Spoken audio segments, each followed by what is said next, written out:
Hi everyone, welcome to my YouTube series on data structures and algorithms. In this video course, we're going to learn about what data structures are available to us, what algorithms we can use to process and handle them and to solve problems. And we're also going to learn how to analyze different algorithms and data structures to pick the best one. We want to be able to pick the best data structure and the best algorithms to solve the problem we have for the situation that we have. So in this first video, I would like to introduce how to count the amount of statements in a program. So I'm going to start with a definition. Let's say I have a function t of n that represents the actual number of executable statements an algorithm requires for completion as a function of the number of data items in it possesses. So what do I mean by that? Well, let's take a look. Let's say that I have either an array or some other kind of data structure, and it has n items in it.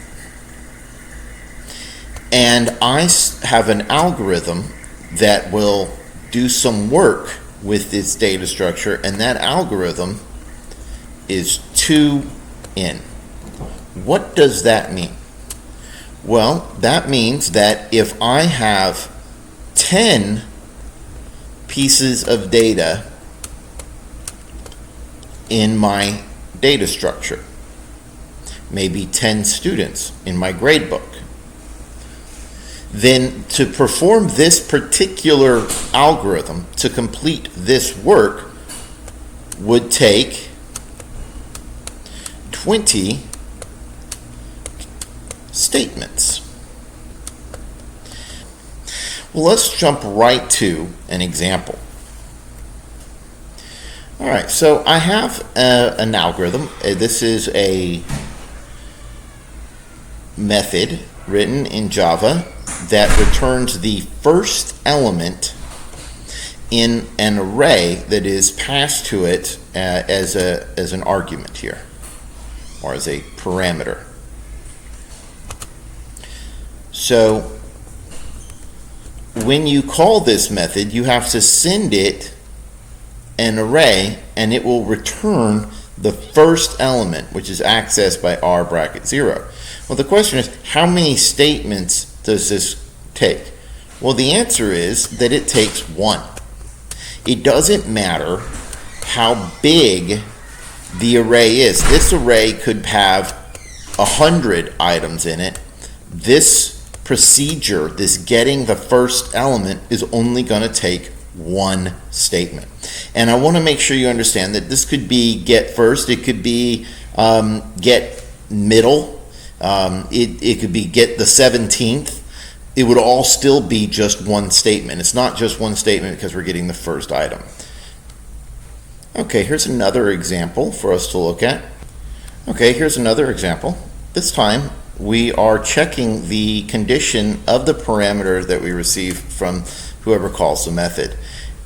If the array r is not big enough to add the first, second, and third element, then we want to tell the person that called our method that they've tried to use this method in an improper way.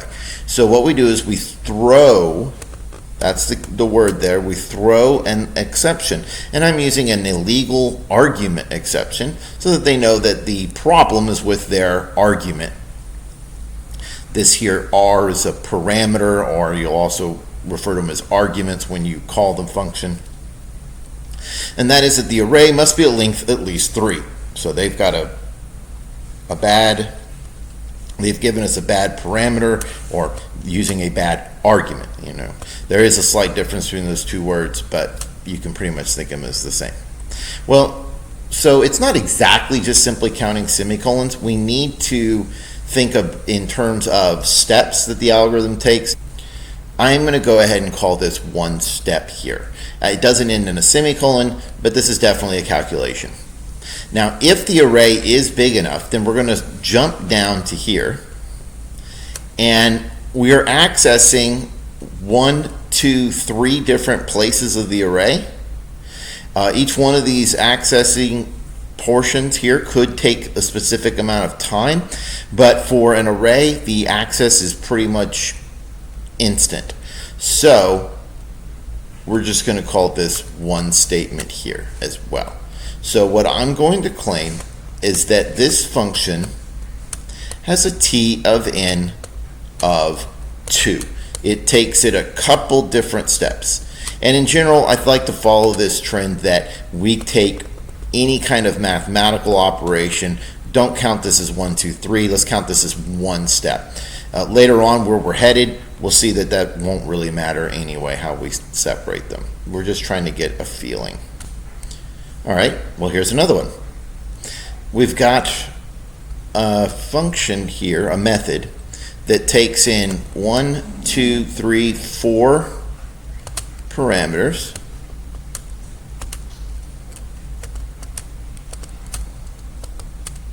So when it's called, you would send it with 4 arguments, and we're going to create an array. Now this is an important step right here. So this is us creating an array of size 4, and then we're going to put A, B, C, D into each one of them. Notice these are each individual statements though. So this step here, what does this do? Well, it goes into the memory of the computer. Now, in the memory of the computer, we have, and memory itself is somewhat like an array variable, the variable r, when we create it, it points right to the beginning of the array. And when we say new int 4, we're saying I want 1, 2, 3, 4, and the array keeps going on, the memory keeps going on, the memory went before as well. But what we're saying is that I want to carve out these 4 spaces here for my array.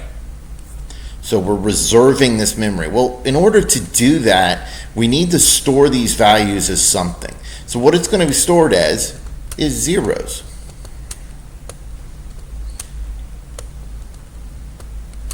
So that's 1, 2, 3, 4 different things it has to do. We're actually going to call that 4 steps. So that's a little bit of a twist there. And then we have 1, 2, 3, 4, 5 more steps. So I'm going to say that the t of n in this function is 9. This method, I should say. And in here, these are just kind of silly examples. We don't have any kind of data structure that's changing it, but the idea is that this is a constant 9 steps every time that you run this algorithm. Okay, here's another example. Again, we're trying to find the t of n in this algorithm.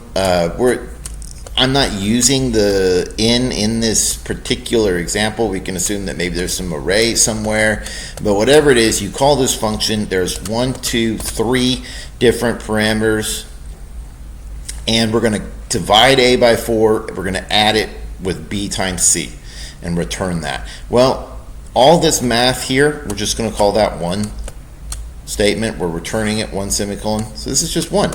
So we're going to call that one statement. Okay, enough of these kind of simple, trivial examples. Let's really get into looking at what it takes to process through an array. So we're going to be using the size of this array here. Okay, so the number of elements in R, which is called the length. Okay, so the number of elements in this array is what I'm going to define as n.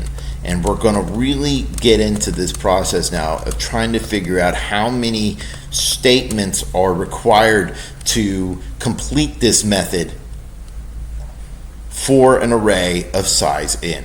All right, so it doesn't matter how big the array R is, that's one statement, that's another statement, that's a third statement.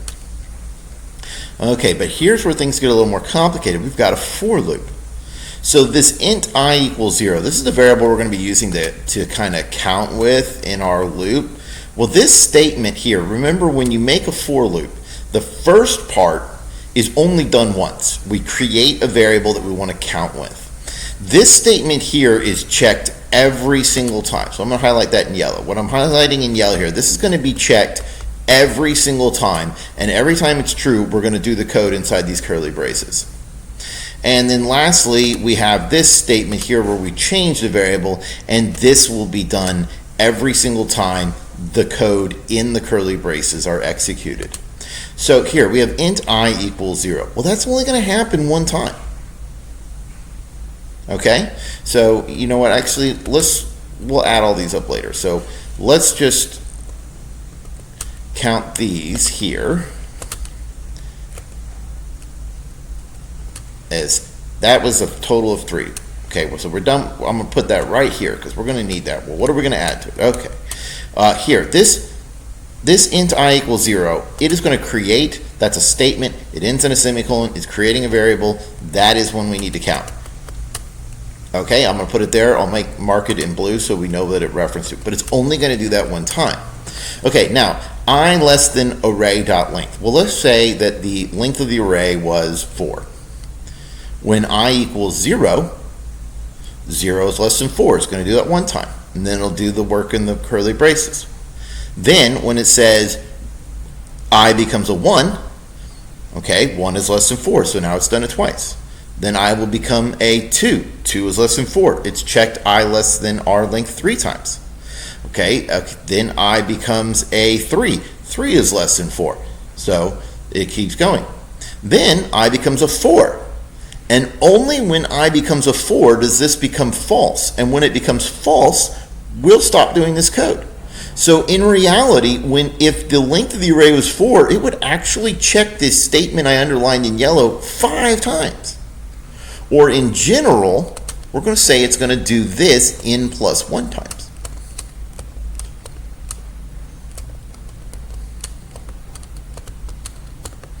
Okay? All right, next, let's talk about the I++. It will add to I after it executes any code inside the curly braces. That's how the for loop works. So this will only happen when I less than R.length is true. So this will only happen n times. So I'll put an n there. Okay, now this statement here. We're going to call this one statement that's happening. Okay, I'm going to count that here as one statement. But how many times is it going to happen? It's going to happen every single time this condition I underlined in yellow is true. This condition will be checked n plus 1 time. The n plus 1th time is when it's going to be false. But the other n times, it's going to be true. So what we're going to say is that this statement here, which I'm underlining in purple, this statement will be executed n times. So I'm going to say n, and I'm just going to put a parentheses 1 because there's one statement there. We'll see later on that we'll have other numbers and even more n inside that parenthesis. Okay, and then that's it. We just need to figure out what this is. We'll do a little bit of algebra here. I got 3 plus 1 plus 1. Well, that's 5. This is n plus n, and that's just another n. So this is 3n plus 5.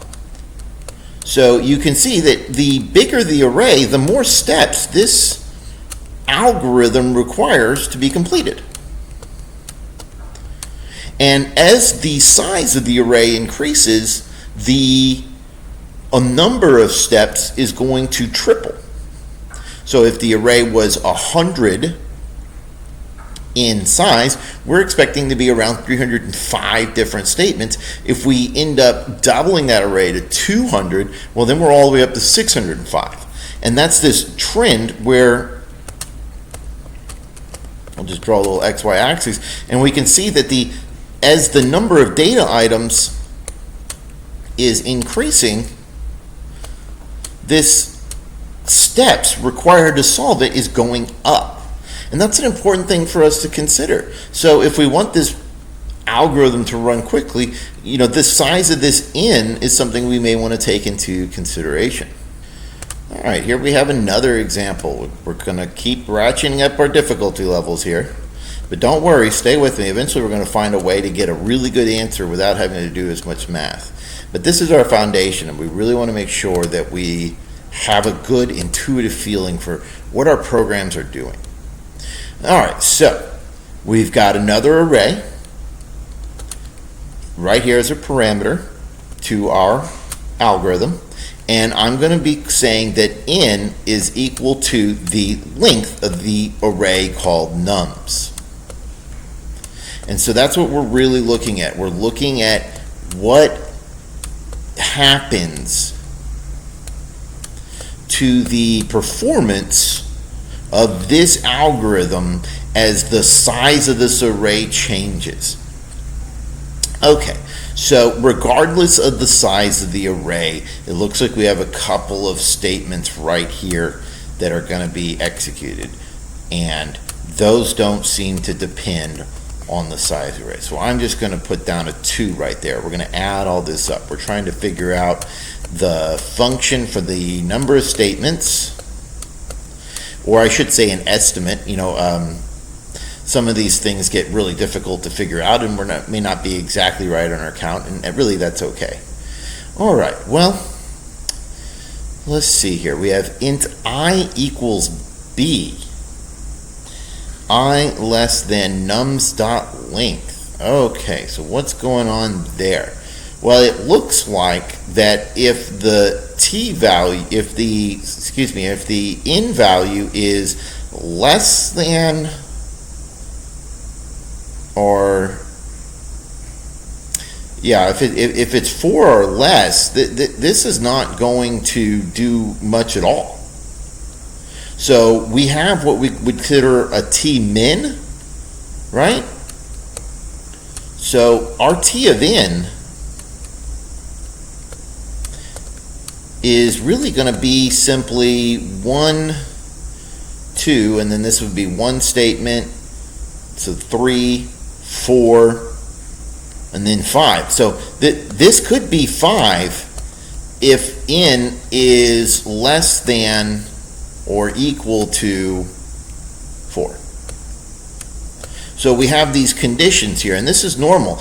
But what I want to look at then is I want to look at the max, or perhaps even you could think of it as the average. On average, that value n can be any reasonably sized number, and if it gets bigger and bigger and bigger, the chances of n being less than or equal to 4 are quite small. All right, so this is one statement. We talked about that earlier, that the creation of the variable I to count with is one statement. This is going to happen every time it's true, and then once when it's false. So nums.length is n, but we start at 4. So I'm going to say n minus 4, because that's how many times it's going to do that and be true. For example, if n were 5, this would only be true for one value of I, when I was 4. But I also need to put the plus 1. So what I'm saying here is this is the number of times that it's true. It'll be true this many times. It'll be false one time. All right, how many times are we going to I plus plus? We're going to I plus plus as many times as it was true, which was n minus 4. Okay, so before we forget that, let's put those down on our calculation. We know that we had 1 time for the I equals b. We have n minus 4 plus 1 for the check condition. And then we have the n minus 4 here. Okay. Now this code inside these curly braces, let's emphasize that. We're talking about this code here, from here to here. this code here is going to happen in minus 4 times, every time this check condition was true. So as we discussed last time, I need to put in minus 4, the number of times it's true, I need to multiply that times all the statements that come on in here. Wow. As you can see, things are really getting out of control. Don't worry, we're going to find a way to make this better. Hang out with me though. All right, int calc equals new int nums.length. All right, that's going to open up the memory of my computer. It's going to pick a spot to start at, and it's going to carve out a length of that array. It's going to section that off, and it's going to assign it a default value. The default value for ints is 0. So how many of them is it going to do? N of them. It's going to have to make n different things into a 0. Let's mark that right here. That's n. Okay. All right. Oh boy. Now we got another loop. Okay. Int k equals calc.length. Well, minus 1. And that is one statement. All right. That's one statement. Then we've got k greater than or equal to 0. How many times is that going to be true? That's going to be true, in this case, n times for the entire length of the calc array. Calc array is of size n, so that's going to be true n times. It's going to be false 1 time because we're counting down. That's the key. We're counting down. So this is going to happen n times. And then we have one statement right here in the middle, and that's going to happen n times. All right, somehow we got to put all this inside these brackets. So I'm going to open this up here. That was everything. I'll tell you what. Let's use this kind of purplish kind of maroon color. I guess it's a maroon. Let's use that there. And then I'll use blue for the inside here. I have 1 for the creation of, no I don't, I have n. I forgot about this n. I have an n right here. And then I have a 1 for the creation of k. I have an n plus 1 for checking k greater than or equal to 0 as it counts down. And then I have an n right here. All right, now I need to add to that n times all the stuff in here. Well, fortunately we have only one statement. That makes things a lot better. But as you can see, we start having loops within loops. This kind of process gets pretty complicated, right? All right, well, let's see if we can't do something about this. We got 2 plus 1 plus 1, that's 4, but minus 4 is 0. So all that goes away to just an n, plus another n, that's 2n, and then a minus 4. Hopefully I did my math right on that. Okay, then I have plus n minus 4, and let's leave that alone and simplify this in here. I got 1, 2, 3, 4 n's plus 2. And now I get to do some algebra here. This becomes 4n squared when I multiply n times 4n. And then I do n times 2, right? Just good old FOIL. That becomes 8n, right?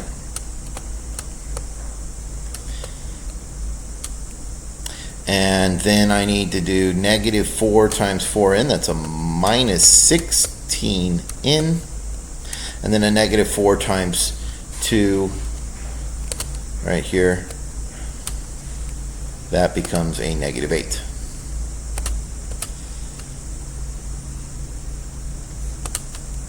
There it is. All right, so that's what all that became, but we still have this 2n minus 4, and we're adding all that. All right, finally, I'm going to get ready to put my answer. I have t of n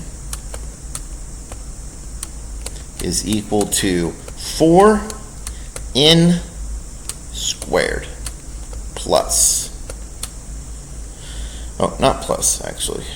2n plus 8n is 10n, but we have a minus 16n, so minus 6n. And then I have, let's see here, minus 12.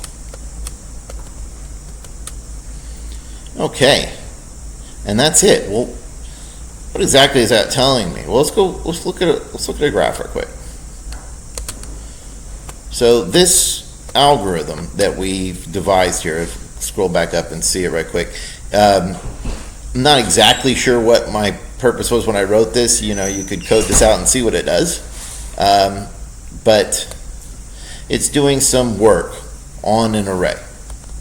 And so what this is saying is that as the size of the array gets bigger, all right, so as the number is increasing, we're going to be following this 4n squared. So I'm not exactly sure what the shape of this parabola would look like. Looks like it's going to start at like a negative 12. This minus 6n is probably going to pull a vertex over to the side. But what we have here is something like this. And so what that means is that if I were to put in, say, I don't know, an array of size 100, okay, well, we could figure out how many steps is that going to take. Well, 100 squared, that's we just need to double the zeros, right? That's what, 10,000? Multiply that 4, that's 40,000. Then minus, what is that, minus 600? And then minus 12. Okay, so notice that these two values here really don't make much of a difference, do they? At least when you get up to like size of 100. So we're talking, you know, t of 100. If I'm doing my math correctly, somewhere around 39,000. 300 and what, 88? That's how many steps it's going to take. All right, well, let's try a different one. Let's say, just for fun, you know, what if we had 1,000? You know, maybe you have 1,000 students in your school and they're put into an array for a database, and we're doing all this work. Well, 1,000 squared, you know, that's multiplying 1,000 times 1,000, which means I get 1, 2, 3, 4, 5, 6 zeros this time, right? But I'm multiplying that by 4. Oh, I don't have quite enough zeros.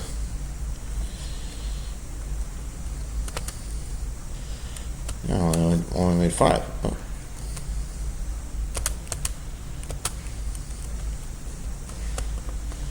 Let's try that again.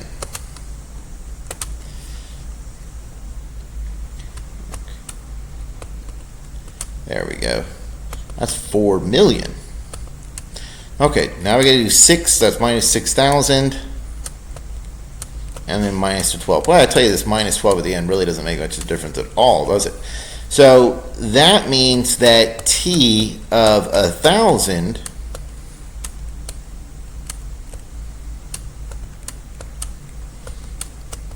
is somewhere around 3,993,088. All right, let's take a look at the difference between these two numbers. Look at the difference. I increased this in by 10-fold. I multiplied this by 10. But the difference in this and this is much more than just 10. It's really a difference much closer to 100. This is almost 100 times bigger than that. And that's because this n over here is squared. So if we change in to something 10 times it, if I were to think of changing in to something that 10 times as big as it, well, when I square that, this value is going to become 100 times. It's going to be 100 times bigger than what it was when it was just in. So this squared means that our algorithm is going to be taking a lot longer to work. And one more thing I want you to pick up on. What was most important in this whole thing? This right here. This n squared term. And we did a lot of math to figure that out. But soon we're going to be coming some shortcuts. Okay, that's it for now. So give it a try and see how you do.